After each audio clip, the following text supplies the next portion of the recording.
Right guys, well we all know the feeling. You've spent your hard-earned bunts, your hard-earned pennies on whether it's your latest brewing stuff or whatever it is, and it just doesn't quite live up to what you were hoping for. It's always put you on a bit of a down of that.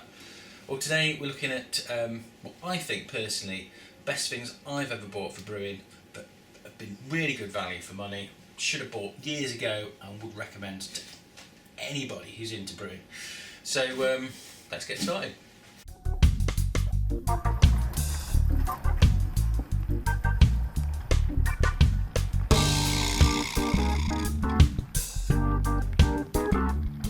Okay, so in this list we're not going to count things like fermenters, brew kettles, the essential stuff that you need to do whatever type of brewing you do, whether that is extract, or grain, brew in a bag, whatever. That's not going to make it in the list. We're just talking about those extra things that you bought, that I bought, that have been well worthwhile, made the whole thing a lot easier or better in some way. So I've come up with around about 5, I think, time of sort of shooting this. I'm going to put them in a list. I'm going to do them in most expensive to cheapest order. I wouldn't say, I couldn't really do, say this thing's better than the other thing, whatnot. We're just going to put them in that order and just say to you, if you ever in the market for any of those things, I'd highly recommend them personally. I think I'm going to probably title this video with a bit of a clickbait type thing, so apologies about that, but it's got to be done. Okay, so number 5, the most expensive item on my brew list is the Brew Fridge. So we've got, well, first of all, lots of people pick up a second-hand fridge and then add your Inkbird controller on there to regulate the temperature, or you can buy a new one or a nearly new one, or you can do various things really, depending on your budget and what you want to do. I've got 2 actually here. I'm trying to show off, but I've got showing off about your fridges. So I've got this one down here is like a really old one and not brilliant, to be honest. It's a good 20 years old, and it's okay, but there's a noticeable difference if you did want to spend a bit more. There's a notable difference between the newer ones, cold crashing, stuff like. It's more for cold crashing actually that you're going to notice a difference. Not going to make much of a difference really when it comes to just. I suppose it will do, but not a massive one. When it comes to just regulating the temperature of a fermentation and stuff like that, should be able to keep it cool enough. But there is a difference. So it sort of varies. These Inkbirds are about 25 quid, something like that. This is one of the old ones. I'm not going to zoom in. It's one of the old ones that you can get. Try and move it back on. You can get. You get new ones that do Wi-Fi. You can control them from your dog and bone or whatever through Wi-Fi, which are really good, and a lot of people have got those. So most people who've been homebrewing for a while will know about these, but it is other than the actual brew kettle and stuff that I bought, and brew in a bag stuff I bought, it is by far the most expensive one, because I actually did buy a new fridge, which a lot of people might say, that's a little bit crazy, but really, I'm a rock and roll kind of guy. But it, for me, it was well worth it for several reasons, but the main one being, it really is, cold crashing is fantastic, so when it comes to, there's lots of good videos on how to do these. This is that English IPA from the other day that I've got in here. Some people will have make sure you can see it. So some people will have a tube heater at the bottom here, and you can just make a little. Let's come on to the other side. So you can just make a little thing out of wood here, a little platform out of wood to hold your fermenter when you're doing it, and then you can just take that out if you're, say, chilling a keg or whatever it might be, so you can fit whatever you want in there. But as I say, most people I think have a tube heater in there. I've got a belt heater for mine, and that's the probe there from the Inkbird. If you haven't got one of these, I would say one of the next. It is the most expensive thing, I would say. You know, getting a sort of temperature controlled sort of fermentation and stuff. But don't forget, you can use it for cold crashing as well, and you know, lots of other things. I mean, you know, if you're not brewing at times, you've got a fridge, store some cool beers in. So that's why, yeah, really good buy this. It definitely should be on. You notice a big difference. I think a lot of people say they notice a big difference when they get a fermentation fridge. So yeah, that's number 5. So number 3 is of course this Homebrew beer by Greg Hughes. This is, I mean, it's often referred to for good reason as the Bible in sort of brewing circles. I think everyone knows this, but if you're new to brewing, you might not have come across it. It's just the best book, I think, to start off. And I'm often come back to this. There's actually a newer edition that's got a few more of the sort of newer styles in, I think. So this is the old one. So if you are looking to pick this up, you will get different cover. What I normally do with this is I quite often just photocopy one of these sheets, just scribble, you know, basically rubbish on there. But when I come back, the idea being that I'll come back to it, look at it, and know what I did before. But of course, I'll look at it and it's just got stuff I can't read basically.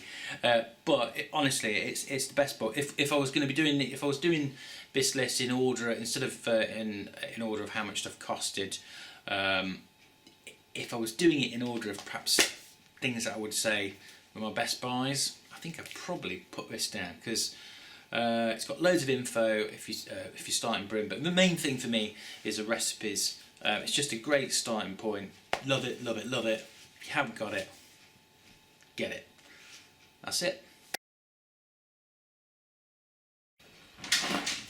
Okay, number 3. This, fairly recently, I say recently, it's a couple of years ago, it is the giant Whisk. Now, Swampham Brewery in NZ gave me this tip for this. Absolutely fantastic. Actually, let me see if I can show you. Have we got a normal size one? Yeah. So, if you want to see the difference, okay, call that a Whisk. Yeah, so you can see, yeah, doing mashing, yeah, forget it. This is just really good. Can't go over how much easier it makes mashing in, and how, yeah, it's just great. Yeah, I'm getting overly excited for this. It is a Whisk, but mashing in, it's just the way to go. So that's it. That's number 3. You can pick these up. I think about sort of. It depends what you buy them. Sort of. I think I got mine off eBay actually. It was 8-9 quid, something like that. But as I say, if you all grain brewer brew in a bag, you will not be disappointed with one of these. Great tip from Swampham. Okay, so number 2. Now, most people, looking quite dark and mysterious in this, let's just try, yeah. So most people would probably say that this should be included in any kind of brewing kit, really. We are talking, of course, about Hydrometer. So, why is it on the list? Well, okay, so this is, I'll get to the reason. So this is a sort of fairly standard one you'd get from Wilco's, which is a bit of a, just try and get, let's get it right. See if we can focus. Yeah. So this particular one has a bit of a range for sort of beers, wines. I was going to say spirits then, but it's not for spirits, is it? But yeah, beers and wines. I don't know if that's focusing very well, but you get the picture, which is great, and everyone should have, a hydrometer. But I find these really tricky to read with the old specs. So for me, I got one of these, which is kind of like a, one for. It looks a bit more boring, but really easy to read. So I reckon it's well worth investing in. Maybe you're better off. Depends what you like. That might be more useful if you do a mixture of stuff. But if you're just brewing beer or ciders and stuff, I reckon this has been a really good buy for me anyway. Just easy to see, going to get a more accurate reading. I know a lot of people, but I wasn't sure whether I should put this in really, because it's really sort of, probably more of a dark again. You know, really probably something that everyone should have, should be included in the brewing kit, but it's not, you know, so I'll put it in. So there you go. Okay, it's exciting. We've reached number 1.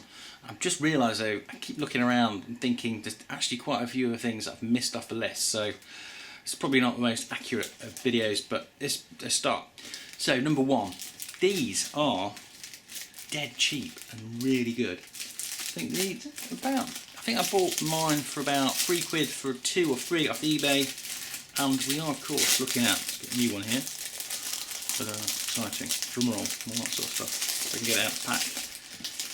One of these self-adhesive temperature thingamajigs.